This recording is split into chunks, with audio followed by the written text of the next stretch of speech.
ഇന്ന് വീഡിയോയിൽ ഞാൻ ഷെയർ ചെയ്യാൻ പോണത് മുന്തിരി ജ്യൂസാണ്. സ്പെഷ്യലായിട്ടുള്ളൊരു മുന്തിരി ജ്യൂസാണ്.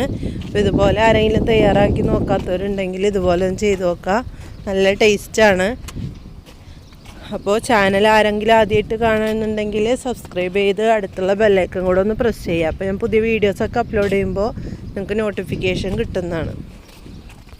പിന്നെ വീഡിയോ ഇഷ്ടമായാൽ ലൈക്ക് ചെയ്യാനും ചെയ്ത് നോക്കിയിട്ട് കമൻസൊക്കെ അറിയിക്കാനും മറക്കരുത്. നമുക്ക് വീഡിയോയിലോട്ട് പോവാം. ഇതിന് വേണ്ടിയിട്ട് നമ്മൾ ആദ്യം മുന്തിരി ഒന്ന് വേവിച്ചെടുക്കണം. അതിന് വേണ്ടിയിട്ട് ഞാൻ ഇവിടെ കുറച്ച് മുന്തിരി എടുത്തിട്ടുണ്ട്. ഇതിലേക്ക് ഒരര ഗ്ലാസ് വെള്ളം ഒഴിച്ചു കൊടുക്കുക. ഇനി ഇതിലേക്ക് നമുക്ക് ആവശ്യത്തിന് പഞ്ചസാര ചേർത്ത് കൊടുക്കാം. ഞാൻ ഇവിടെ 3 സ്പൂൺ പഞ്ചസാരയാണ് ചേർത്തിട്ടുള്ളത്. നിങ്ങൾ മധുരത്തിനനുസരിച്ച് ചേർക്കുക. ഈ മുന്തിരിക്ക് പുളിയൊന്നുമില്ല. പിന്നെ ഇത് തിളപ്പിക്കാൻ വെച്ചതിന് ശേഷം നമുക്ക് കുറച്ച് പാല് ഐസാക്കണം, കട്ടാക്കി എടുക്കണം. അതിന് വേണ്ടിയിട്ട് ഞാൻ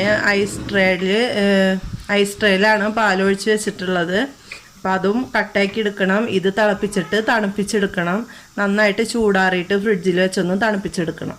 അപ്പോൾ ഇതിവിടെ നന്നായിട്ട് വെന്ത് വന്നിട്ടുണ്ട്. ഇനി നമുക്ക് തീ ഓഫ് ആക്കിയിട്ട് ഇത് തണുക്കാൻ വേണ്ടിയിട്ട് വെയിറ്റ് ചെയ്യാം. അപ്പോൾ ഞാനിത് ഇവിടെ മുന്തിരി തണുപ്പിച്ച് എടുത്തിട്ടുണ്ട്. ഇത് നമുക്ക് ഈ മിക്സിയുടെ ജാറിലേക്ക് ഇട്ട് കൊടുക്കുക. ഇത് നമ്മൾ ഐസാക്കിയ പാലാണ്, അതും കൂടെ ചേർത്ത് കൊടുക്കുക. ഇനി വേറെ വെള്ളമൊന്നും ഇതിൽ ചേർക്കേണ്ട ആവശ്യമില്ല.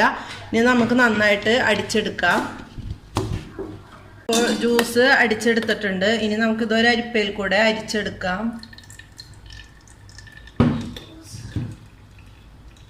നന്നായിട്ട് അരിച്ചെടുക്കാം. അപ്പോൾ നമ്മുടെ ജ്യൂസ് റെഡി ആയിട്ടുണ്ട്. ഇത് നമുക്കൊരു ഗ്ലാസ്സിലേക്ക് ഒഴിച്ചു കൊടുക്കാം.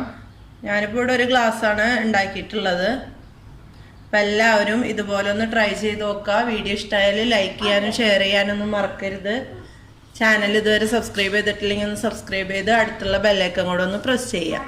അപ്പോഴേ ഞാൻ പുതിയ വീഡിയോസൊക്കെ അപ്ലോഡ് ചെയ്യുമ്പോൾ നിങ്ങൾക്ക് നോട്ടിഫിക്കേഷനായിട്ട് കിട്ടുള്ളൂ. അപ്പോൾ എല്ലാവരും ഒന്ന് ട്രൈ ചെയ്ത് നോക്കുക, കമൻസൊക്കെ അറിയിക്കുക.